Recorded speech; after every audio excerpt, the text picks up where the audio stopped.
What is up, everybody? Tony Cutillo show right here. Tony Cutillo as your host, as always, kicking you off on the late nights, whether it be 10, 11, 12. It all depends, man. It all depends what's going on, depending on what game is on, what topic we're talking about, and quite honestly, how the hell I'm feeling. You see, Nick Castellanos claps back. We get into that. Goldberg doesn't belong in WWE. Yes, that's my take, and that's what I'm feeling. And by the way, the all new unveiling tonight of the top three list.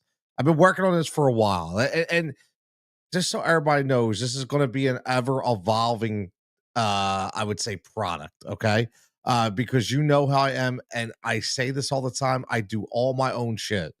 Okay, the only thing I did not do was that killer intro that you see by my girl Chrissy. Okay, Chrissy Pressman, who does a fantastic job. She's up for awards. She made me my AI. It's all through AI. She is unbelievable, and as always, the music by my man Jeff Itzarolo, the audio assassin. Go check him out for all your MP3 needs because I was like, listen, I can't have the copyright. I gotta be legit. I got to do this legit. And I love what they've done for me. And tonight we're going to unveil the top three list. And we're not talking Philly athletes. Okay. All that, throw that in the garbage. These top athlete lists just to buy time and to fill airwaves, to get everybody talking. Just get over it, man. Do something a little different. Okay. Have some creativity. Okay. And the lazy take is always, well, that's what the people want. Nah, it's not what the people want. It's really not what the people want, but you're going to force feed it down their throat anyway. And unfortunately, some people are going to continue to go and listen and engage. I don't understand. It's the same thing over and over again. So tonight we're going to do a little different. We're going to go a little 90s style because I am from the 90s. That is my error. Okay. Make sure you like and subscribe wherever you're watching. And if you're not watching on the Tony Cutillo Show YouTube page, get over to that YouTube page, hit that like, subscribe, and notification bell because we got a lot to talk about, especially when we talk about the Philadelphia Phillies, especially when we talk about Major League Baseball with the NBA. How sad is it with the NBA? We just can't have nice things, right?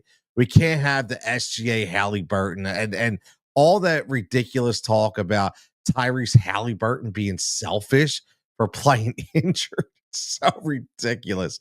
I Again, maybe that's why nobody wants to keep me around, right? Maybe that's why people tell me I'm too powerful, I'm too opinionated, I have too many strong opinions. I mean, the garbage that we are faced to hear, whether it be consumed on social media or consumed on the dial or consumed on the screen, it doesn't matter. Like, who really believes this garbage?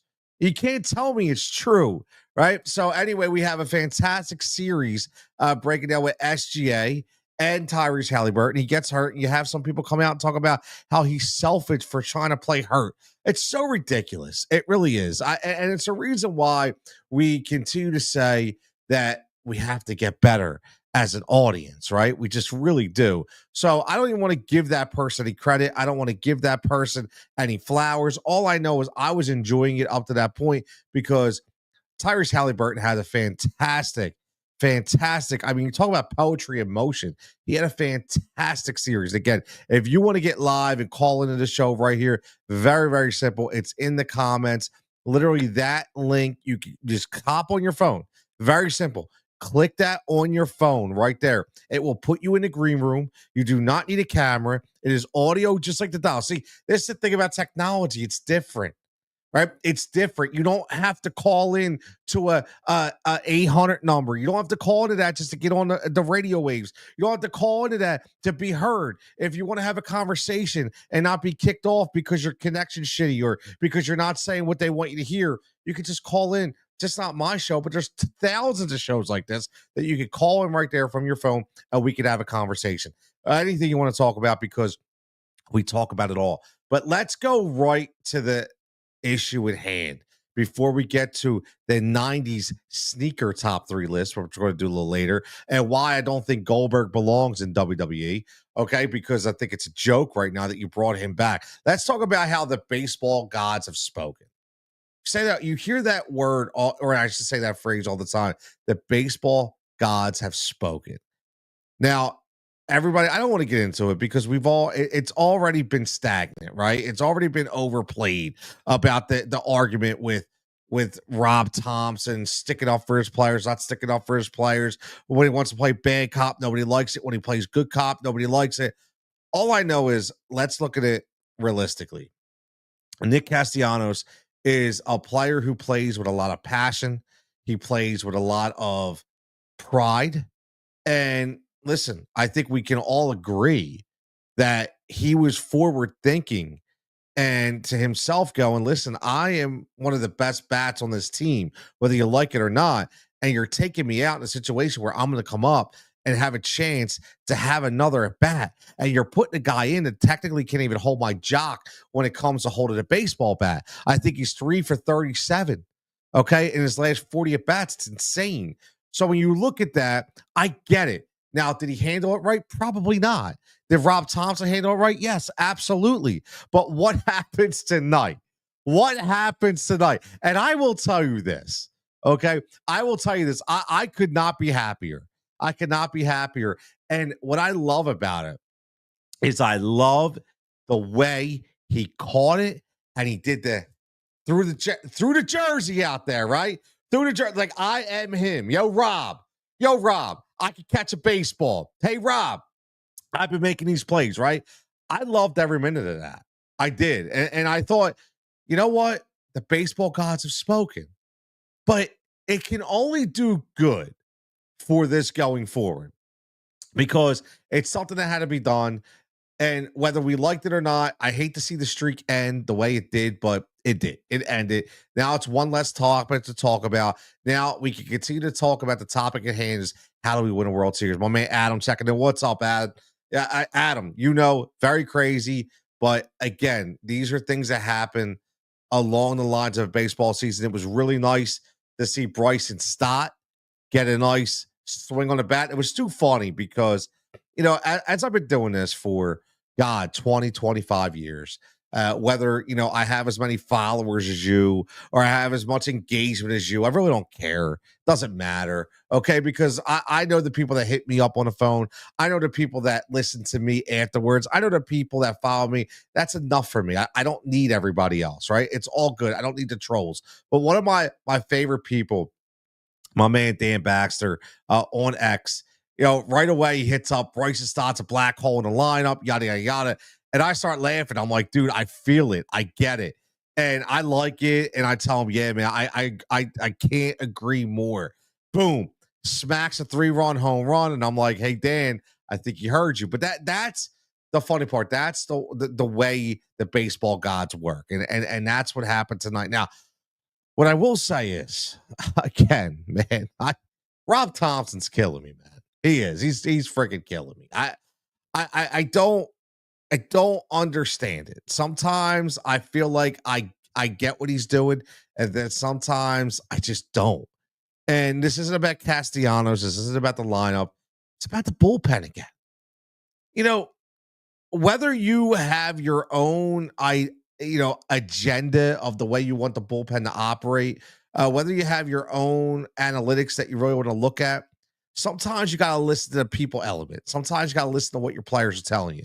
And I saw an interview with Orion Kirkering the night before when he got his first save that showed that he was accepting that role. He wanted that role. He was adjusting to that role. Listen to your players, Rob. Please listen to your players, especially a young player who's had some issues in the past. Listen to your players. You have to think of this. And I get that you want to say this is how your system works.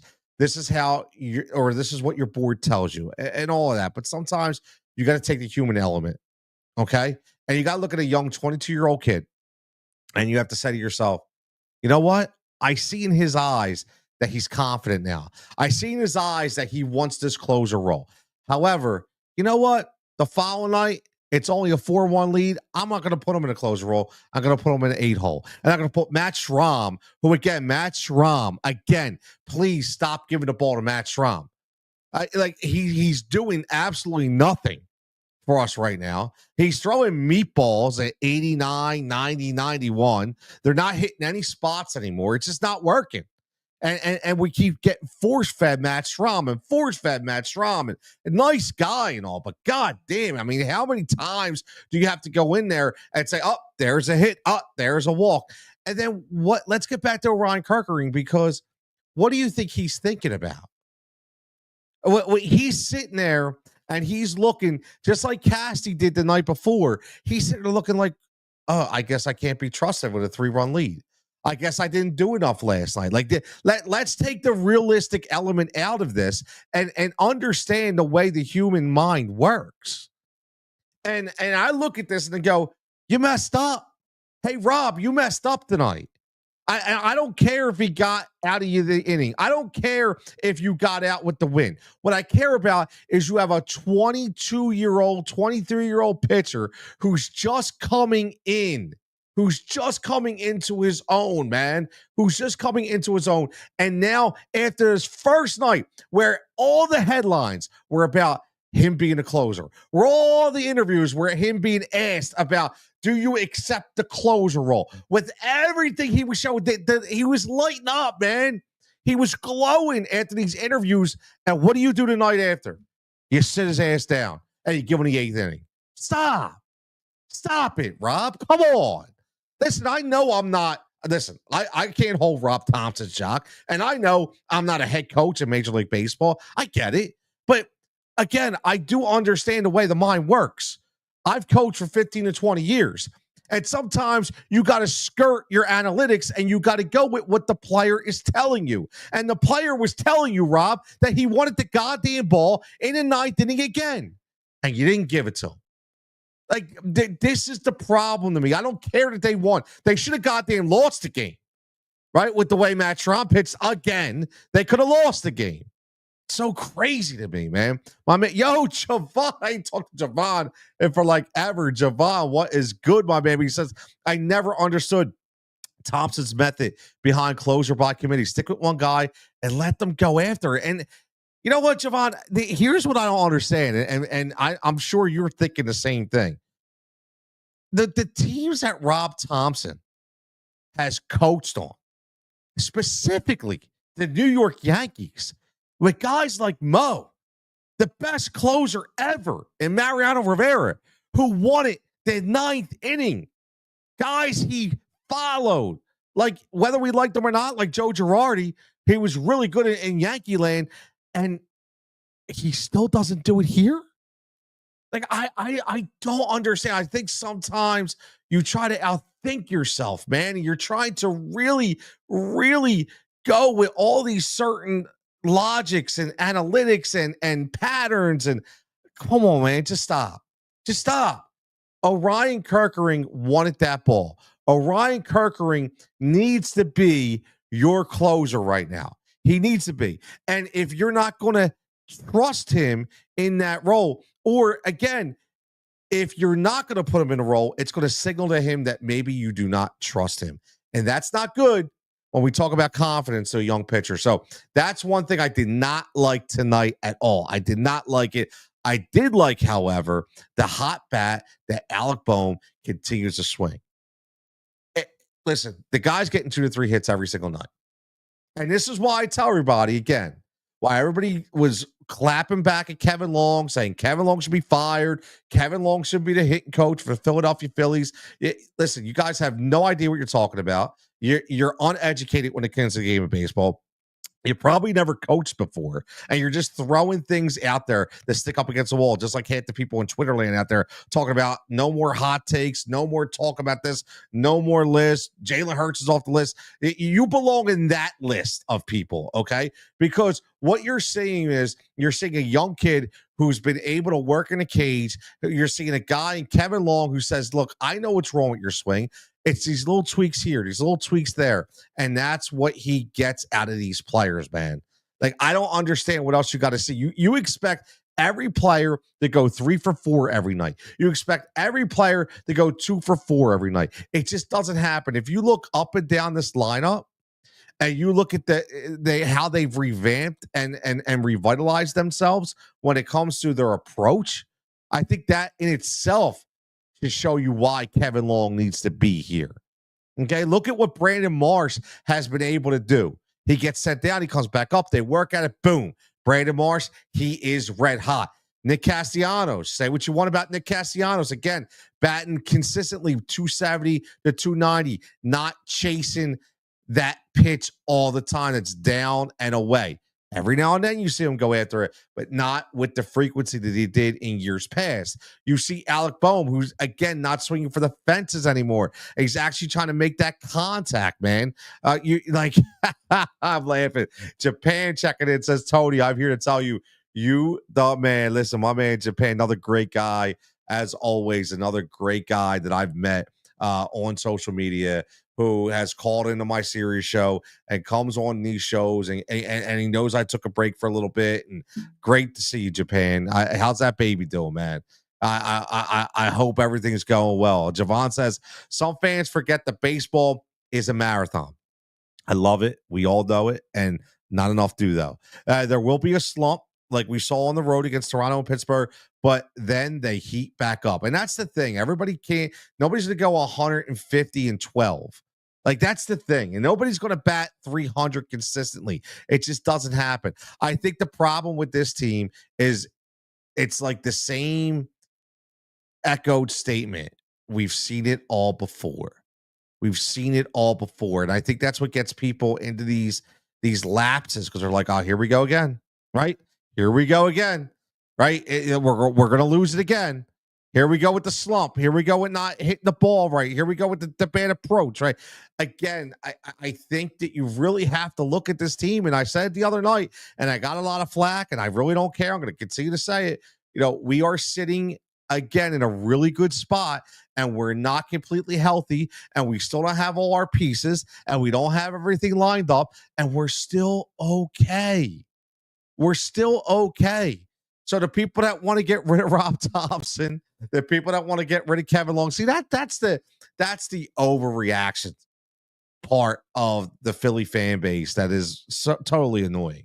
And what's totally annoying is when you have people, whether it be on streams, whether it be on the radio, and they completely flip the script and they change their tune. I think that might bother me more than anything, right? On one end, they're saying one thing. The next day, they're saying another. And, you know, whatever gets a rise out of people and gets their clicks and gets their little drink sponsorships or, you know, gets them their commercials, whatever it is, that's all that matters to them. It's not really what the pulse of the fan is. It's not. So I say that all the time. You know, what is the pulse, right? What is the pulse of the? It's really not what you're trying to create the pulse. We don't need the pulse created. And we already have a pulse. And we have a pulse and it never dies. So why you have to think that you have to feed it to get that pulse rate even higher? I don't understand. I don't understand. Japan says family is great. Just finished watching the College World Series, which was the walk-off. It looked really cool. He says, we're getting ready for football. Yeah, man. Glad you're back, and we're going to kill it again in football. Jigsaw in Japan going to kill the books. Yeah, I'm getting ready for football, man. Like, I right now, I will tell you, I will not, unless something changes, I will not be on Sirius anymore at the time because I guess I'm not good enough, which is fine. I think I pretty much held my own, but that's okay. That's okay. There's politics and everything, and I don't mind a great run. I had a really good time. I learned a lot. I'm going to say this when it's going to sound cocky, and I don't care. I'm 47 years old. The way I speak is going to be the way I speak, and nobody else is going to tell me any different. But I don't think anybody going to hold a candle to my ass on that show when I ran it. So it is what it is. I think I did a fantastic job. I would continue to kill it if they allowed me to kill it, but they don't want that. That's okay. I have no problem with that. I have no problem. I miss the audience. I miss the people that called in. I miss doing the run sheets, but you know what? Other things are ahead, right? I could do my own thing. I'm very, very happy about that. And, I do have a great relationship with the people over in Odd Shopper. So I do think that you will start to see me on the Odd Shopper YouTube streams very, very soon. And you never know. You never know if there's a radio station out there, if there's a network out there that's looking for a fantasy guy, that's looking for a anytime touchdown guy, and they want somebody that listen. I may not be 25, but I can tell you what, I got the energy of a 15-year-old, and I can run circles around most people. So who knows? You never know what door is going to open, right, Japan? You never know. Look at DraftKings pushing that $13 bet when they gave him cash out 3 weeks ago. Listen, man, you know how that rolls, man. You know how that rolls. Adam says Bryce does not look great tonight. Wait till Harper comes back. The lineup will be lights out. I will say this, Adam. I couldn't agree more. I really can't. I've said this before and I'll say it again. I mean, you have guys that are not hitting well, that are finally starting to come around. You got a guy in Bryce Harper, your MVP, that is still on the mend, and we're still winning baseball games. I mean, how awesome is that? How awesome is that? So, listen, as always, like I say, before we're going to get into our top three, we're going to talk a little wrestling in a minute, but I will say this: if you have not had a chance to check out the Fighting for Overtime podcast, I will say the interview I just did yesterday was unbelievable. Really, really, really, really unbelievable. Let me throw this out here. So, this is my podcast that I run on my own. It's a youth sports podcast. You see right there, one of our local athletes here, and she did college, she did high school, she did AAU. Had her on, and she opened up about her journey, her frustrations, her mental health struggles. Again, the journey of a relentless competitor. So go check out Fighting for Overtime, a youth sports pod, wherever you get your podcast. All you got to do is type it in, boom, it will come up wherever you get your podcast. So that being said, what about we unveil tonight's top three? So this is something different, just so everybody knows. So the way I'm going to do this is I'm going to have a nightly show, okay, Monday to Friday. It's going to be probably 10, 11, or 12, depends on what time I'm up till, right? I think there's a lot of opportunity for content after 11 o'clock at night. I really do. So I want to formulate it just like I would any other show. So there's going to be a couple topics that we talk about, and then there's going to be segments, whether it be an interview, whether it be a caller, or whether it be a top three list. And I'm going to do a nightly top three list. It's not going to be like Letterman, but it's going to be sports and everything else. And tonight, it's going to be interesting. It's going to be interesting because we're going to take you back, because it's not going to be about athletes. It's not going to be about any of that. It's going to be a little different. So let's get right into tonight's top three.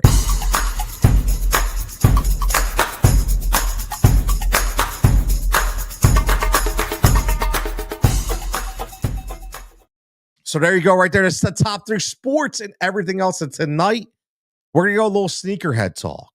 We're going to go a little culture back in when I grew up, back in the 90s, man. There's some 90s fire that have been revitalized throughout the shoe game. But let's bring it up because I put a vote on social media, okay? And again, like I said, I know I don't have millions and millions of followers. I know I don't have a bunch of bots that I pay for. I know I just have a bunch of people that follow me because of name recognition or anything like that.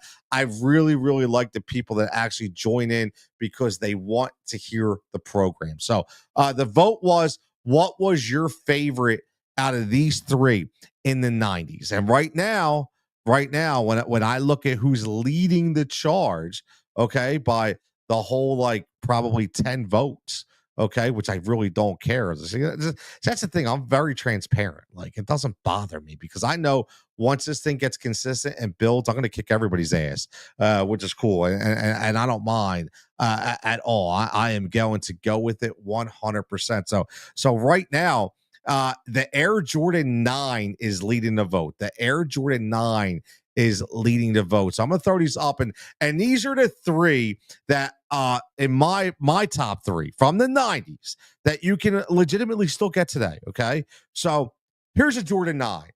Now, for those who know me and those who understand why, again, you see number 23 right in the background from Michael Jordan. I am a North Carolina guy all the way.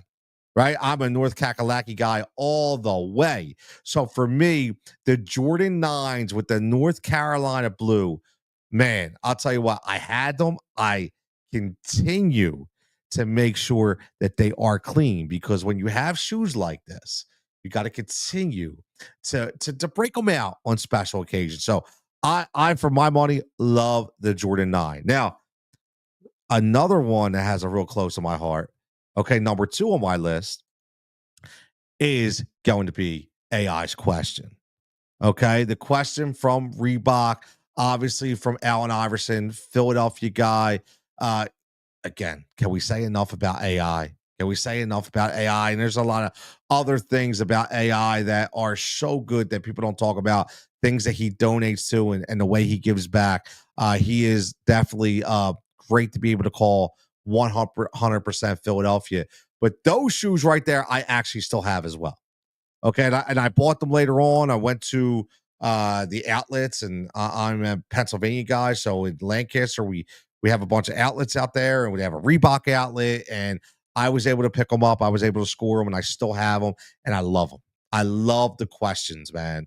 For 100%, these are 90s right here. Top 3. What's going to be the third? This is going to be a little different. People might not remember this one, but here's another player that we talk about doesn't get enough recognition. Okay. And it's going to be the Penny Hardaways, the Air Penny 2s, man.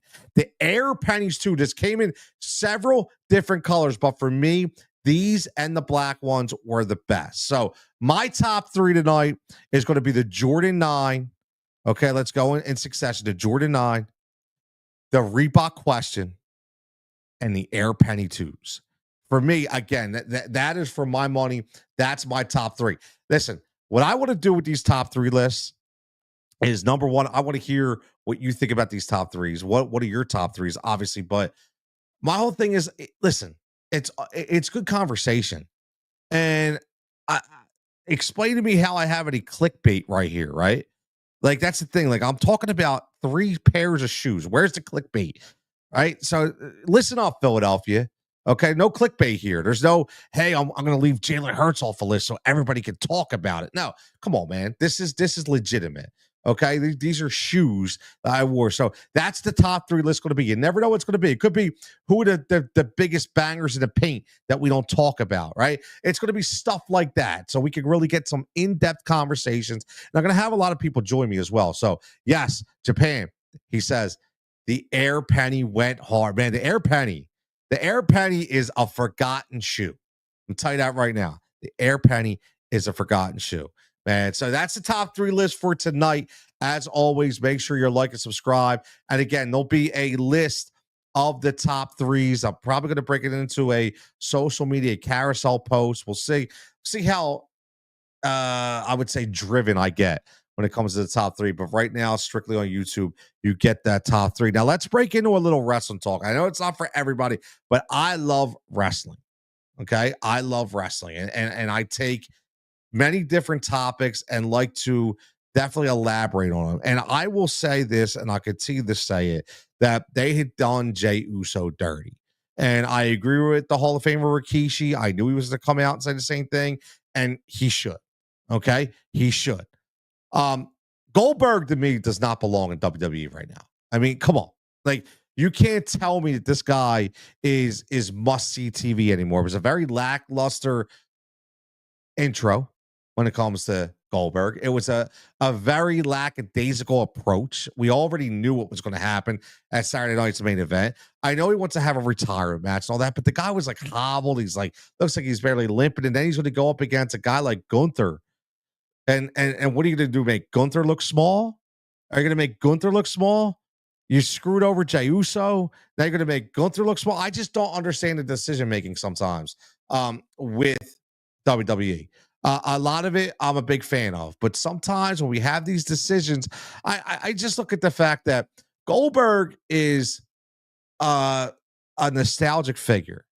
And yes, he's a Hall of Famer, and he has given us some insane moments. That run he had in WCW when he won the belt, when they booked him so right, whether you like Eric Bischoff or not, at that time. The booking was 100% spot on. The way he continued to crush through people, had 2, 3 handicap matches, and then to beat Hollywood Hogan, right? To beat Hollywood Hogan with the jackhammer and to get the belt, man, I can't tell you how perfect that was. And for those in the wrestling business, they know as well.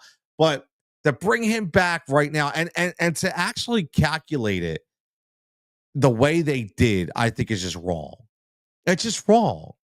And I don't know this has got to be Triple H. I mean, and I'm a big Trips guy, but and I know that everybody will talk and say, they don't care what anybody thinks. They don't care. I understand that, right? I understand that, but at the same time, we all have opinions, and we also see right through people. And this right here, yes, if it would have happened, what was it last year when they had go and say something to his kid and his wife and embarrassed, like that's different. Like if it would have happened right after that, I can understand it. There's no need to have a title. Like, why did you have to take the title off of Jey Uso, put it on Gunther in order to have this match? Why couldn't this match happen without the belt? That's the one thing I'm trying to understand. I mean, it's Saturday night's main event. It's not like it's this major PLE. So I don't understand why the belt had to be taken from Jay and put on Gunther in order for Goldberg to have this match.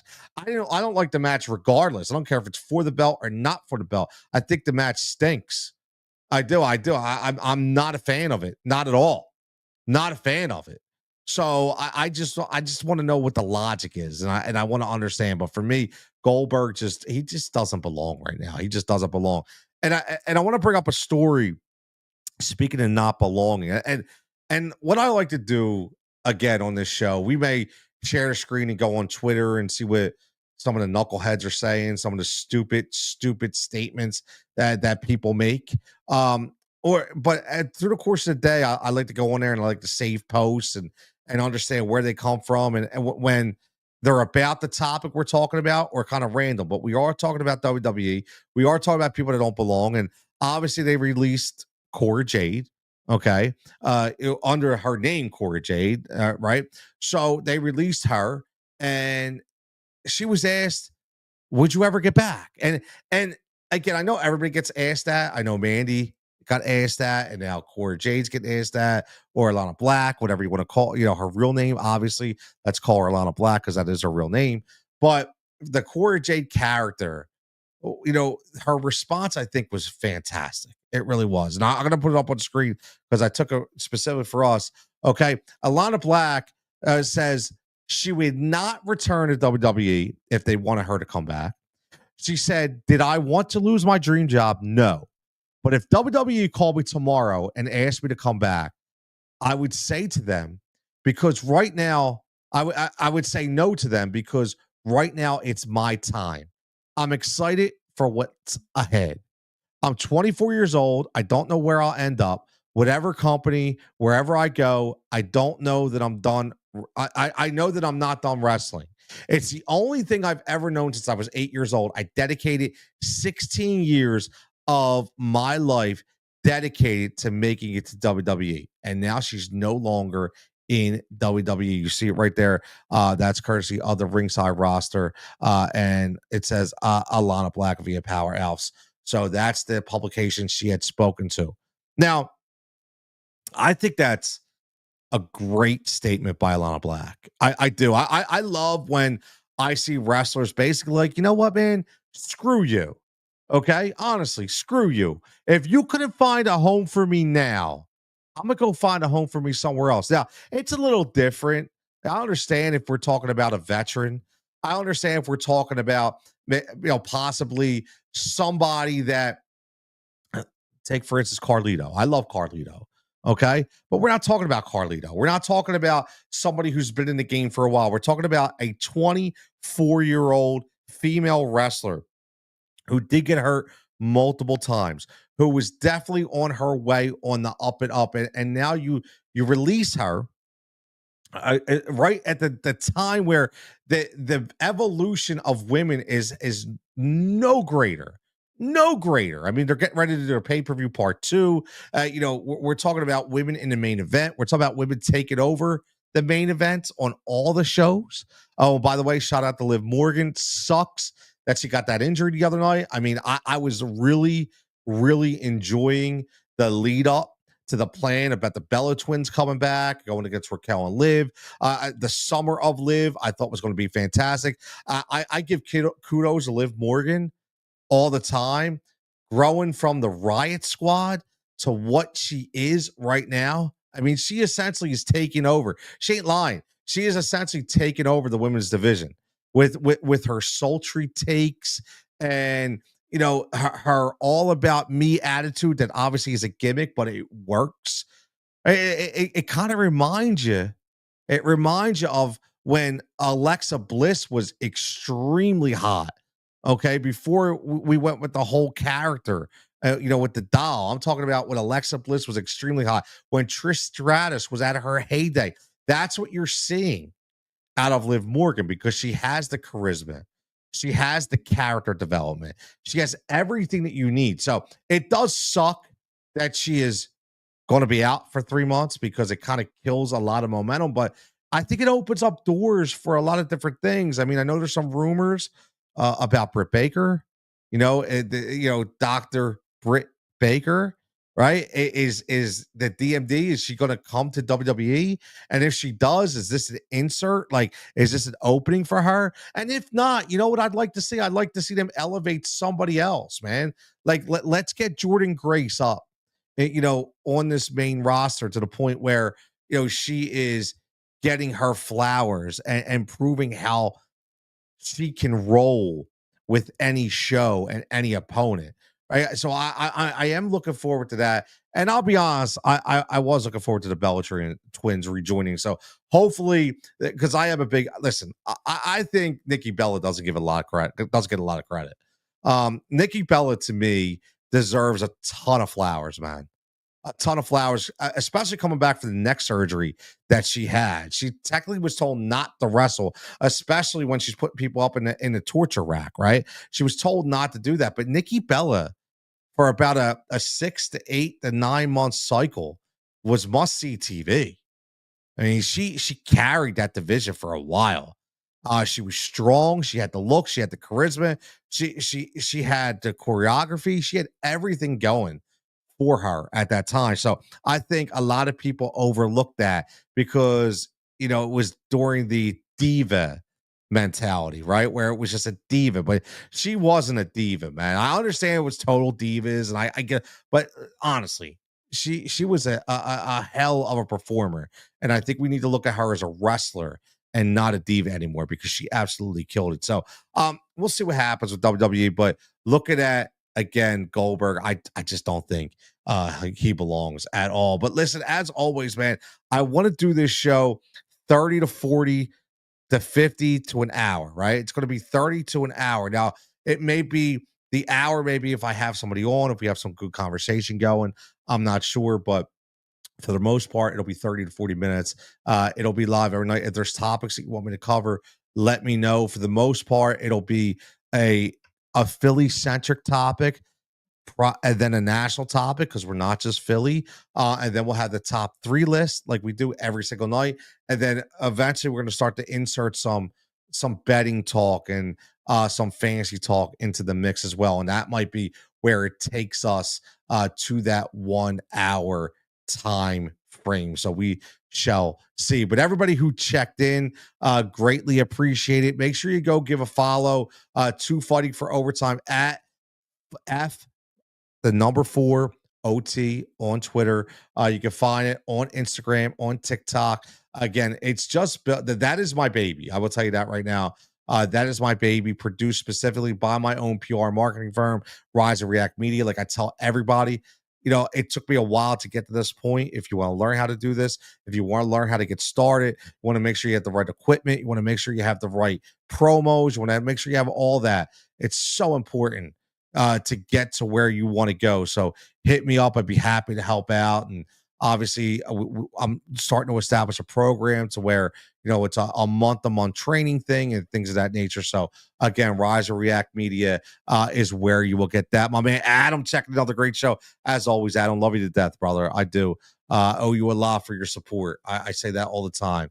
You're always support, man, and I really appreciate that. Japan, I appreciate for checking in as always. Javon for checking in, and I know a lot of people that I've already seen. My man, Mr. Odes, Mike Odes, for checking me out on Facebook. My man Daniel Gallagher for Daniel's Plumbing, for checking me out on Facebook, and my man Ryan Hannigan as well for checking me out on Facebook. Much appreciated. I know I have my man Dan Baxter checking me out on X. I already saw it. He was in, me and him were talking. My man Marco Serino for checking me out on X, and everybody that joined in the program. Like I said, it's not a marathon. I mean, it's not a sprint, it's a marathon. And I will get to where I want to be, and I will get there all by myself doing this, but I'll also get there outside of this with the support of all of you. So greatly appreciate. Sound like an oxymoron, but you know what I meant to say. I said it for a reason, and I'll continue to say it, but it's all good. No disrespect to anybody out there. It's nothing but love, man. Not but love, just like Heavy D used to say, not but love, right? Not but love. So everybody, as always, man, have a fantastic night. Stay safe, stay healthy. We'll catch you back here tomorrow, same time, the Tony Cutillo Show.